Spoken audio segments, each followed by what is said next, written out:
Sutra Teratai yang menakjubkan Bab 1 Pendahuluan Sinfa Siang Sutra Teratai episode 50 Nanda si penggembala sapi dan Sundarananda. Hidup ini dipenuhi oleh kerisauan. Lalu bagaimana cara kita melatih diri spiritualitas? Setiap hari tetap saja berulang. Setiap hari saya berbicara kepada semua orang dan pembukaannya selalu berupa peringatan yang sama. Kerisauan harus disingkirkan. Di akhir pembicaraan pun tetap saya katakan, kita harus senantiasa menjaga batin ini dengan baik. Setiap hari dari awal, akhir hingga tengah-tengahnya tidak pernah terlepas dari urusan menjaga batin ini.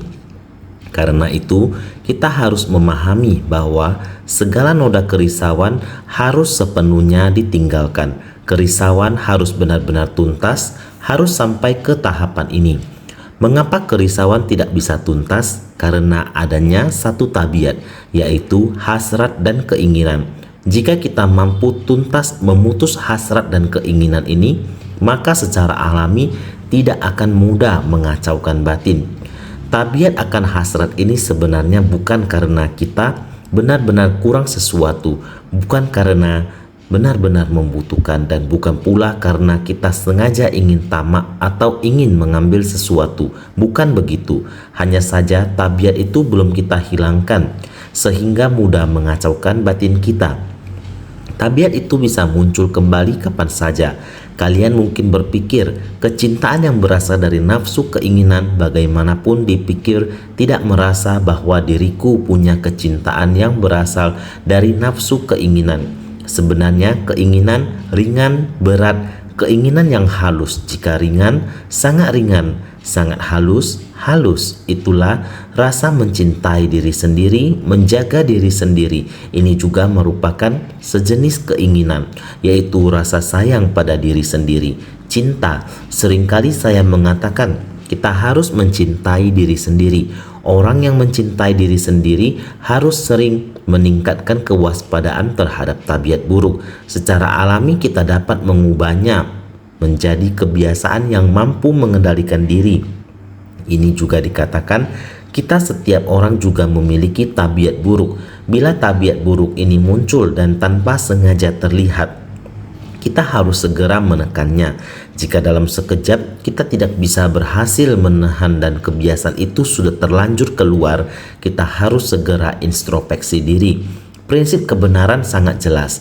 Jika kita membalikkan atau menyimpang dari prinsip kebenaran, maka kerisauan kita akan terus muncul. Meskipun kita sempat menyesal, tetapi jika kita tidak segera menyingkirkannya, hati kita akan menjadi kacau. Keinginan dan nafsu itu bisa dikatakan sangat kasar. Demi memenuhi keinginan tersebut, seseorang bahkan bisa melakukan banyak perbuatan buruk. Keserakahan, kemarahan, kebodohan, kesombongan, dan keraguan. Semua ini tumbuh dari nafsu dan keinginan tersebut. Mungkin kita bisa mengendalikan, memutus perbuatan buruk yang kasar, tetapi ketika menyangkut diri sendiri, masih ada kotoran batin yang sangat halus. Keinginan halus ini belum terputus. Kebiasaan atau sifat bawaan yang ringan masih ada. Inilah yang paling kita khawatirkan. Karena kebiasaan halus seperti ini lebih sulit untuk diputus. Oleh karena itu, kita harus senantiasa meningkatkan kewaspadaan. Cinta kasih yang timbul dari nafsu keinginan harus diputuskan sehingga tidak mengacaukan batin. Segala bentuk kemelekatan harus kita putuskan. Tentang rasa mencintai diri sendiri, kita harus mampu menaklukkannya hingga segala kebiasaan buruk tidak muncul lagi. Itulah yang disebut sebagai cinta kasih. Kita harus menjalankan ajaran dengan sungguh-sungguh. Dengan mengamalkan pengajaran akan memunculkan sila, samadhi, dan kebijaksanaan. Kita harus benar-benar mengikuti dan mempraktikkan ajaran Buddha. Sila yang telah diajarkan oleh Buddha harus kita jaga dan laksanakan dengan baik. Jika kita mampu melakukannya, maka secara alami sila, samadhi, dan kebijaksanaan akan melindungi kita. Secara alami pula, kebijaksanaan akan berkembang sehingga apapun yang kita lihat dan pahami tidak akan keliru. Karena itu, kita harus memiliki esensi sejati dari Dharma untuk menyuburkan batin kita. Hanya dengan demikian kehidupan kebijaksanaan kita dapat terus bertumbuh tanpa henti. Segala noda kerisauan harus dibuang secara tuntas. Cinta kasih yang timbul dari nafsu keinginan harus diputuskan sehingga tidak mengacaukan batin. Dengan mengamalkan pengajaran akan memunculkan sila, samadhi, dan kebijaksanaan. Sumsum dharma akan memberikan nutrisi dan menumbuhkan jiwa kebijaksanaan. Beberapa hari ini kita telah memperkenalkan para arahat yang dikenal semua orang. Para arahat juga memiliki tabiat masing-masing, juga memiliki kelebihan dan kelemahan masing-masing. Kita juga telah berbagi tentang ini kepada semua orang agar kita lebih bermawas diri, membandingkan diri kita. Apakah kita memiliki kelemahan itu? Jika ada, kita harus segera mengubahnya. Jika kita memiliki kekurangan, kita harus belajar dari mereka dan diterapkan dalam diri kita sendiri. Beginilah kita sebagai manusia seharusnya membandingkan diri dengan contoh yang baik dan bermawas diri terhadap yang tidak baik. Di antara 3 orang yang sedang berjalan bersama, pasti ada orang yang patut saya jadikan guru. Selanjutnya, membahas tentang Nanda. Dia diterjemahkan sebagai sukacita yang baik. Sangat bersukacita, sesungguhnya dia adalah putra seorang penggembala sapi dalam 4 kasta di India. Bagaimana mungkin seorang penggembala bisa meninggalkan kehidupan berkeluarga? Kisahnya dimulai saat Buddha kembali ke Kapilawastu untuk menuntun dan membimbing keluarga, kerabat, ayahnya, dan lain-lain. Setibanya di sana, seluruh negeri diliputi kegembiraan. Seluruh negeri sangat sukacita. Raja melihat putranya telah menjadi sang mahasadar yang dihormati semua orang. Terlebih lagi melihat Buddha yang menampilkan wujud seorang biksu, tidak dapat menahan diri. Bahkan ayahnya memimpin para kerabat dan menterinya untuk datang berlindung dan memberi hormat. Di tengah keadaan itu ia berpikir bagaimana membuat sangga putranya, yaitu sangga Buddha, menjadi lebih mega lagi, sehingga ia mengeluarkan sebuah perintah. Di seluruh negeri yang memiliki 2 anak laki-laki, membiarkan salah satu menjadi biksu. Selain rakyatnya, anggota keluarga kerajaan pun sama. Hal ini sebelumnya pernah dibagikan kepada semua. Oleh karena itu, diharapkan sangga ini dapat menjadi sangga yang besar dengan 100 orang. Nanda ini juga seorang penggembala sapi. Ayahnya menggembala sapi dan ia pun melakukan hal yang sama. Sama-sama bekerja memelihara sapi. Karena adanya perintah raja, ia pun dapat menjadi biksu seperti penampilannya, sangat anggun dan rapi, membuat siapapun yang melihatnya merasa senang, memiliki sifat dasar yang baik sehingga ia disebut sukacita, membuat orang lain merasa gembira saat melihatnya. Saat sedang menggembala sapi, ia selalu memulainya dengan memainkan seruling, mengalunkan melodi, atau memainkan alat musik lainnya. Seperti itu memainkannya, ia juga sangat pandai bernyanyi. Suaranya juga sangat indah. Oleh karena itu ia sangat cerdas, sangat polos dan baik hati, serta sangat ahli dalam hal suara, meneliti bunyi dari berbagai alat musik. Bahkan suara nyanyiannya sendiri juga sangat merdu. Siapapun yang mendengarnya akan dipenuhi sukacita, sehingga disebut sukacita yang baik. Setelah ia meninggalkan kehidupan duniawi dan menapaki jalan kebenaran ataupun spiritual, sejak awal ia sangat rajin dan tekun, sehingga terhadap jalan kebenaran dan dharma yang diajarkan oleh Buddha, ia menerima dan menegakkannya dengan sepenuh hati. Oleh karena itu, ia juga merupakan salah satu biksu yang dihormati, sangat baik hati dan sangat giat dalam mempelajari dharma Buddha. Nanda atau Nanda si penggembala sapi, artinya sukacita yang baik, adalah putra dari seorang gembala sapi. Selanjutnya ada juga seorang Nanda lainnya. Nanda yang ini adalah Sundara Nanda, bukan yang disebutkan sebelumnya.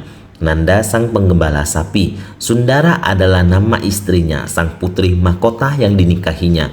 Memiliki paras yang sangat cantik dan kedua pasangan itu saling mencintai satu sama lain. Nanda yang ini adalah saudara tiri Buddha. Sundara Nanda, 3 suku kata pertama artinya sangat mengasihi, juga berarti tegak berwibawa. Nama dari istri Nanda Ada satu kali Nanda dan istrinya ada di tempat tinggal mereka, mengobservasi apa yang sedang terjadi di jalan. Mereka melihat ke bawah di area sana. Area di sekeliling mereka sangatlah indah. Saat ia melihat lebih jauh lagi, Nanda bisa melihat jalan kota yang ramai. Di tengah semua itu, ia melihat seorang anggota sangga, termasuk Ananda yang menemani Sang Buddha. Sangga itu keluar dan berpisah. Mereka pergi ke setiap jalan dan setiap gang. Mereka pergi untuk pindah patah. Sang Buddha dan Ananda berjalan bersama. Jadi saat ia melihat mereka mulai mendekati tempat tinggal mereka, Sundarananda tidak bisa menahan dirinya saat melihat mereka. Ia mengatakan kepada istrinya, "Itu kakak saya." Dengan pembinaan diri, ia telah menjadi yang tercerahkan agung dan dihormati oleh semua orang. Sekarang ia keluar untuk pindah patah. Saya akan mengambil patranya untuk mempersembahkannya. Istrinya menolak untuk melepaskannya, tapi ia mengatakan, "Saya akan turun ke bawah dan mengambil patranya. Setelah saya mengisi mangkuk dan mempersembahkannya, saya akan cepat kembali." Istrinya kemudian mengatakan, "Saya akan menunggu kamu untuk kembali ke rumah sebelum saya makan." Mereka membuat perjanjian bahwa setelah memberi persembahan kepada Buddha, Nanda akan kembali dan makan bersama istrinya. Jadi Nanda segera turun dan menghampiri Buddha. Dia tetap mengambil mangkuk Buddha, tetapi Buddha malah terus berjalan. Nanda mengambil mangkuk Buddha lalu masuk ke rumah dan mengisi mangkuk itu dengan makanan terbaik, dan lalu membawa mangkuk itu dan mulai mengejar Buddha. Buddha berjalan kembali ke vihara. Dia pun mengejar sampai ke vihara untuk memberi persembahan kepada Buddha. Saat itu Buddha menerima mangkuknya. Kebetulan anggota sangga yang lain juga sudah kembali. Buddha lalu berkata kepada semua orang, "Ada sesuatu yang penting yang ingin kusampaikan, dapat mengkondisikan seseorang untuk meninggalkan keduniawian. Pahalanya sungguh tak terhingga. Mari, Nanda, berhubung engkau sudah datang ke wihara, bersiaplah untuk meninggalkan rambut." Saat itu Nanda sangat panik. Dia tidak dapat meninggalkan keduniawian. "Di rumahku, istriku telah menungguku untuk makan. Siapa yang berani mendekat ke arahku untuk mencukur rambutku?" Buddha berkata, "Bagaimanapun kekuasaan seseorang di dalam sangga, semuanya setara. Jadi rambut Nanda dicukur. Orang-orang menahan Nanda dan mendorongnya untuk mencukur rambut. Hari berikutnya saat fajar menyingsing, dia berkata kepada Buddha, "Kalian semua akan keluar lagi berpindah patah. Biarkan saya menjaga geria dengan tenang." Buddha tahu apa yang dipikirkannya. "Baik, Anda ingin menjaga geria, menutup semua pintu di sekitar dan menyapu di dalam." Semua orang sudah keluar. Nanda melihat semua orang sudah pergi dan sangat senang. Dia segera menyelinap keluar. Di tengah perjalanan, bersembunyi di balik semak-semak, Buddha berbalik dan berkata, "Nanda, mau kemana?" "Saya ingin keluar jalan-jalan." "Baik, saya bawa Anda pergi jalan." Inilah saatnya Buddha membawanya ke surga. Dia melihat surga. Dia bertanya kepada Buddha, "Mengapa ada pembangunan besar?" Buddha berkata, "Anda boleh bertanya pada mereka." Dia bertanya, "Kalian sedang membangun rumah yang mewah milik siapa?" Orang itu berkata, "Ada seorang murid Buddha di alam manusia yang bernama Nanda. Dia telah meninggalkan kehidupan duniawi. Dia akan dapat menciptakan berkah. Jika dia bertekad untuk menciptakan berkah di masa mendatang, dia akan kembali ke surga ketika dia meninggal. Saat itu dia sangat bersuka cita.